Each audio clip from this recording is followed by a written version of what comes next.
All right, as we're watching Colin's butterfly here from above the water, it's always good to have a couple different views of different things that we're seeing.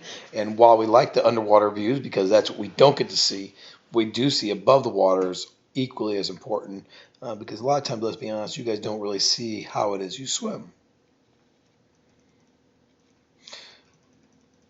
So your hand entry and your arm entry is excellent. You're right at shoulder width apart, which is where we want to see your butterfly every single time. You're doing a good job of getting your head down as well, but your hand entry is exactly where we want to see it, Colin.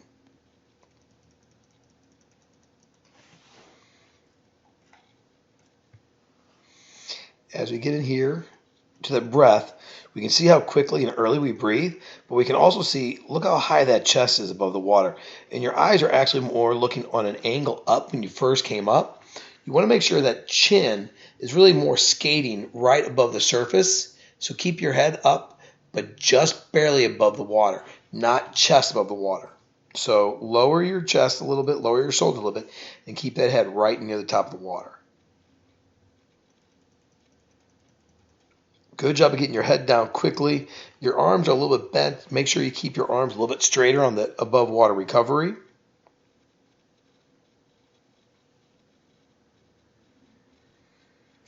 And the other thing we really want you to try to do, and this is one of the reasons why Lynette does that body dolphin drill a lot, right? The idea is to work on keeping your head down a little bit better. And as you can see here, this is where you're not breathing, and look how high your head is in that water. So you want that head, you want that chest to be a little bit deeper in that water so you're able to get your hands around a little bit better. Nice hand entry. Great kick.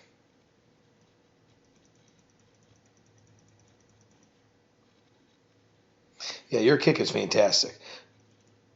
All right, right here. This is where we want your breath to be. We don't want you any higher than this, right?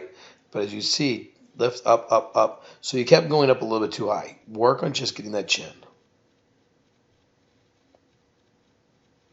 The other thing is we like to see a breathing pattern of like every other stroke. We don't really need to be breathing 2 up, 1 down yet. And by 2 up, 1 down, we mean 2 strokes with a breath and 1 stroke without. If you can just keep working at breathing every other stroke, it's going to help your butterfly strength and speed and legs all the way through. So get that last stroke in your turn. Great job of not breathing there. So that was good. We saw a breath earlier. But we don't want to pull ourselves into that wall. Okay?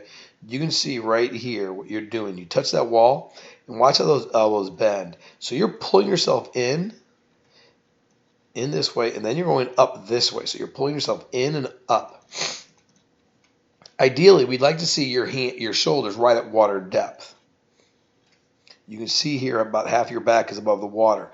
Now your eyes are looking almost in the right position. Here's where we want them. Here's where you're looking.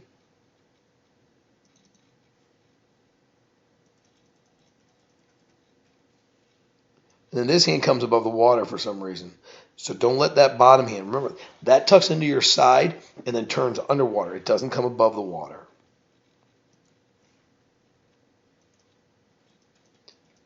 Good job of sliding that hand in behind that head. But again, we got to make sure, lock that streamline in. You can see a little bit or a lot of blue here, which means your head isn't quite your streamline isn't quite behind your ears. So we do need to work on that. 2 more. Again, we need a bigger kick. And here's your first stroke, and your first stroke is really starting right at those flags. So keep working at keep working at streamlining better. Keep working at not kicking right as soon as you start off that wall. Make sure you wait about 2 or 3 seconds, and then good, strong dolphin kicks. Good job of not breathing first stroke, though. Again, we love the fact when kids aren't breathing that first stroke, Colin.